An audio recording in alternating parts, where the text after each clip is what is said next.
sí voy a decir algo de barbecue, como ya el pueblo dominicano puede apreciar que Jimmy Cherizier tiene un discurso, tiene retórica, tiene formación. Hay algo diferente. No es que yo lo puedo ubicar 100%. Yo soy un sociólogo. Yo estudio la cultura y el lenguaje popular de Haití desde 1998, la primera vez que crucé la frontera en Dajabón y en Jemaní. Barbecue sí tiene una base fuerte y tiene asesores y tiene apoyo aquí en el exterior. Por eso el discurso de barbecue se ha cambiado. Se ha hecho película de barbecue. En su rueda de prensa se nota que no es un criminal cualquiera, no es un sicario como los otros que yo mencioné, que ellos de verdad son antisociales. A ellos les importa quemar vecindarios, violar y robar. Pero al hacer un pacto, una tregua con ellos, Barbecue se ha entregado al diablo. ¿Pero por qué se ha entregado al diablo? Porque él sabe que viene esa invasión y él sabe que él va a ser el blanco número 1 de los gringos. Entonces él sabe que él necesita todo el apoyo y unidad que él puede buscar. Claro. De hecho, él habla de una revolución, de una enarbola. Primero está vestido de verde olivo, de campaña, de guerrillero, por llamarle de alguna manera. Eso da una visión diferente para el liderazgo haitiano dentro de ese país con Barbecue. Volviendo a Guy Philippe, ¿tú crees que es casual, Dani, que haya cumplido condena en Estados Unidos, entre otras cosas, por narcotráfico, etcétera, etcétera, y haya regresado o lo hayan regresado a Haití? O sea, parecía algo rarísimo que en medio de la crisis haitiana, hace apenas unos meses atrás, el gobierno de Estados Unidos decidiera que Guy Philippe, una vez concluido su condena, el cumplimiento de su condena, regresara a Haití, y lo sembraron en Haití. ¿No era como echarle más leña al fuego, o era preparando en él una solución para Haití? ¿Tu opinión sobre eso? Bueno, en buen dominicano se podría decir que eso está... Se viró tu cámara, Dani. Sí, yo no sé qué pasó. Estoy en la universidad y la conexión no es tan fuerte aquí, no sé por qué. Mira, Guy Philippe, hay algo que anda ahí muy chivo, muy sospechoso. Yo no soy un conspiranoico, pero yo comparto tu idea ahí, Roberto. ¿Cómo es que un tipo que era un narcotraficante, que era un golpista, no es que solamente llega, él llega con toda la prensa, con todas las cámaras? Entonces yo fui, como sociólogo, como amigo del pueblo haitiano, yo fui a Jeremie, yo fui a la base de Guy Philippe. Yo estaba ya al final de enero, en el comienzo de febrero. Yo fui a las movilizaciones de Guy Philippe. Había mucho claret es Mama Juana, la gente bebiendo.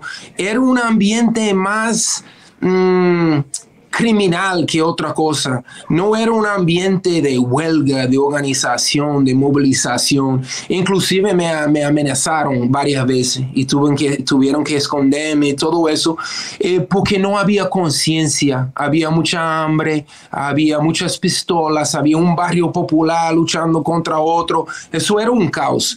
Pero ¿quién es que se aprovecha y se beneficia de todo ese caos? El caos que justifica las invasiones, el caos que justifica una guerra de información contra Haití, como el pueblo dominicano bien sabe, porque no hay nadie que conoce el pueblo haitiano como su vecino, ¿verdad? Claro. La mayoría de los haitianos son humildes, quieren trabajar, son trabajadores, son honestos.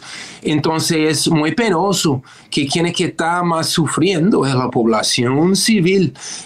¿Cuántos han tenido que salir de sus casas en Puerto Príncipe? Han tenido que volver a los campos, pero muchos no pueden pueden volver porque los paramilitares controlan lo que ellos le llaman las carreteras, que no son carreteras como nosotros entendemos carreteras, son calles cualquiera, a veces de tierra, con hoyos grandísimos.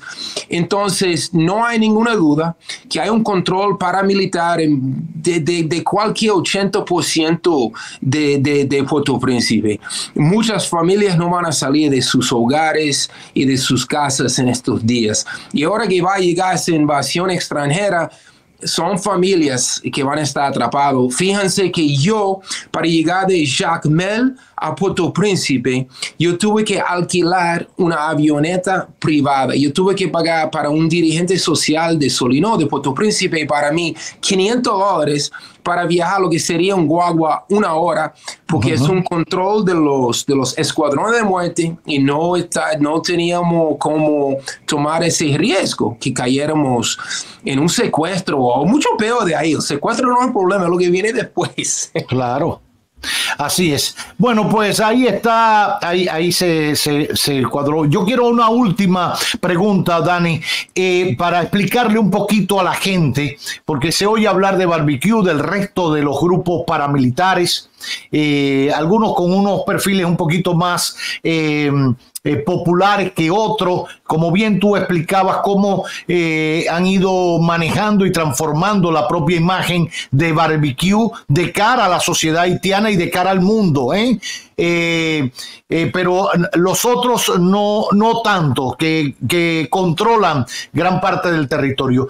¿Cómo logra Haití llegar a este punto con estos paramilitares? Tú ahorita lo comparabas con una época en Colombia, se ha vivido en otros escuadrones de la muerte en América Latina, en otros momentos difíciles de dictadura, etcétera. Pero ¿cómo llega Haití a esa realidad?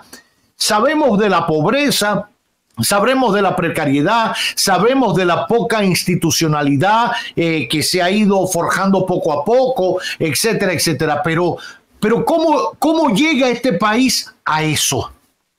Sí, mi tesis es que había muchos actores extranjeros manipulando la política haitiana. Hay que analizar el golpe que yo mencioné en el 2004. Hay que analizar el golpe en el 1991, primer golpe contra Jean-Bertrand Aristide. Hay que volver también al 2010, cuando Hillary Clinton tomó un avión y llegó y dijo que el próximo rey de Haití o el próximo presidente iba a ser Michel Martelly, el famoso cantante Sweet Mickey. Michel Martelly era un hijo de un duvalierista.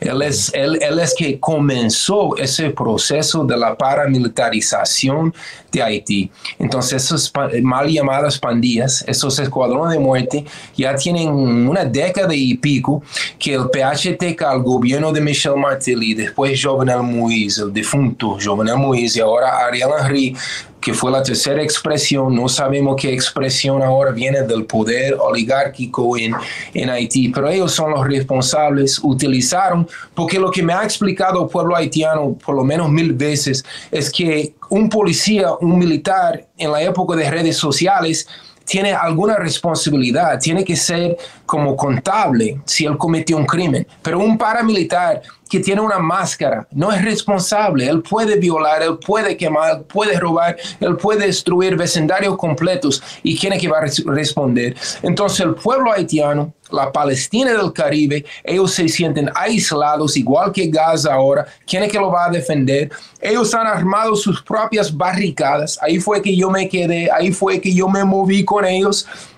Claro, había altos riesgos. Hoy en día aún más.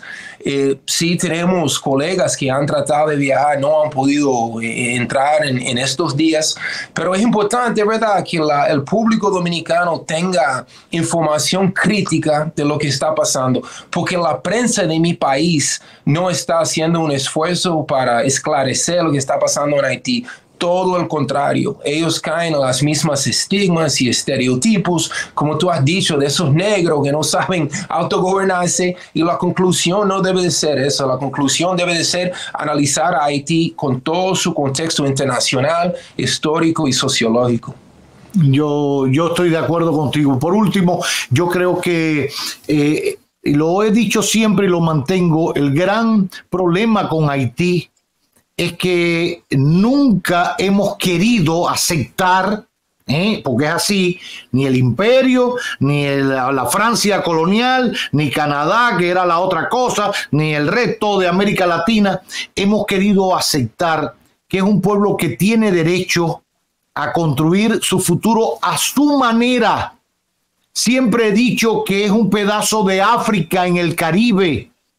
Y como mismo nos vanagloriamos de que hay un pedazo de Inglaterra o del el gobierno británico y sus colonias de este lado, o los franceses de este lado, y se respetan y tienen sus maneras de cómo gobernarse y eso. Lo mismo pasa con Haití. Entonces hay que respetarle su manera de pensar, de ver la vida, no imponer desde Occidente una estructura de gobierno o de cómo deben manejarse, que es mi preocupación ahora ante esta salida que le han buscado a un gobierno, que no habrá manera, salvo que lo decidan los propios haitianos y que se les facilite, pero no es imponerle, háganlo así, no, mira, vamos a ayudarte con los recursos para que lo hagas tú.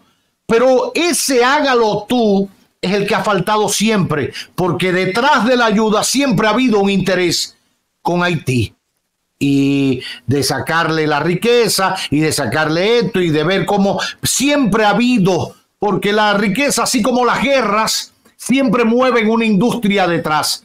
Aquí esta de la pobreza, el perdón, y entonces lloran y ponen fotos de esto con llorando y las moscas y no sé qué, para detrás de eso buscar unos dineros que nunca llegan. Y lo mismo con la guerra y la industria militar detrás de eso para hacer rico a unos cuantos. Entonces, siempre ha faltado en Haití esa voluntad sincera de la comunidad internacional de dejarlos ser. No hay otra cosa, dejarlos ser. Claro, en el contexto internacional no es que ahora tú quieras ser y que tú rompas con todo y que tú, no. Es dejar ser en el contexto de convivir con el resto de las naciones.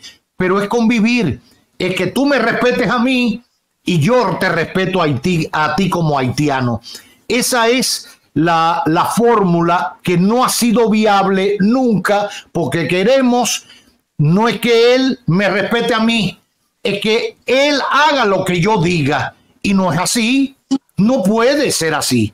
Ojalá este momento crítico en el que hemos llegado, como decía Danny Show, quizás nunca antes visto, ni en la época de Duvalier, con los Tonton Macoute, ni nada de esto, con toda esa dinámica que había de terror y de todo. Nunca ha llegado la crisis haitiana al punto que ha llegado ahora. Ojalá, dicen que de las grandes crisis salen las grandes soluciones. Ojalá se les permita a los haitianos hallar esa gran solución para ellos y por ellos.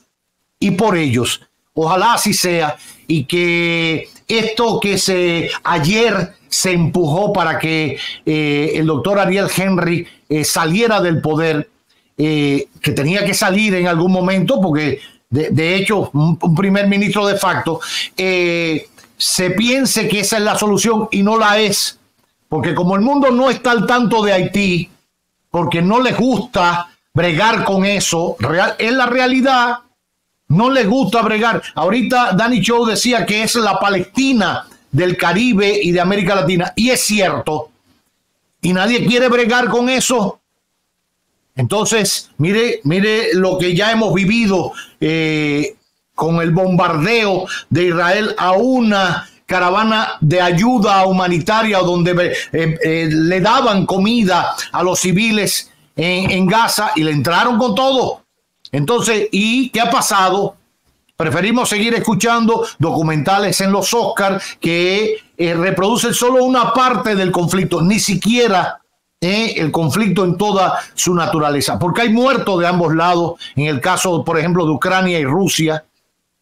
Entonces, en esa visión sesgada de la realidad de los conflictos que tenemos humanos, Gaza, Cisjordania, Israel, Ucrania, Rusia, Haití, no nos interesa y queremos rechazarlo y lo vemos en la distancia. Ojalá nos lo tomemos en serio, Haití, porque ellos se lo merecen. Gracias, Dani. Gracias a ustedes, Roberto, y sus conclusiones son bastante fuertes. Esas son algunas de las tesis mías. Y ojalá que podamos expandir nuestras mentes, porque los vecinos de verdad merecen esa comprensión. Gracias. A ti. Danny Chow, periodista y profesor universitario sociólogo, acompañándonos desde Nueva York en este magazine que no tiene nombre.